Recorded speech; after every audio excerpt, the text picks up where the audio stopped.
Sal-aħħar ta' April, 335,848 persuna f'pajjiżna tlaqmu kontra l-COVID-19.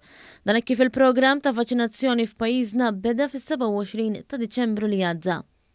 F'Jannar ingħataw 27,759 tilqima, filwaqt li fi Frar it-tilqim żdied b'52,000 u għalhekk ingħataw 79,759 tilqima. It-tilqim li ngħata f'Marzu żdied bi ftit aktar mid-doppju mix-xahar ta' qabel, hekk kif ingħataw 197,383 tilqima. F'April imbagħad kien hemm żieda ta' 138,465 biex sal-aħħar ta' April tlaqmu 335,848 persuna kontra l-COVID-19.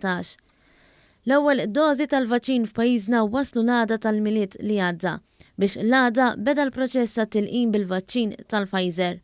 L-ewwel persuni li tlaqmu kienu dawk fuq quddiem tal-ġlieda kontra l-imxija u anzjani li jgħixu fid-djar tal-anzjani.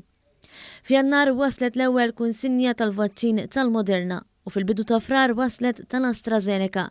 Dan wara li ġew approvati mill-Aġenzija Ewropea tal-Mediċini. Is-suċċess fil-programm tal-vaċinazzjoni ta' pajjiżna ġie nnotat ukoll mill-istazzjon Belġjan RTBF. F'artiklu bit-titlu How Malta Became the European Champion of the COVID-19 Vaccination intqal li Malta hija l-iżjed pajjiż fl-Unjoni Ewropea li laqqam nies mill-popolazzjoni tiegħu.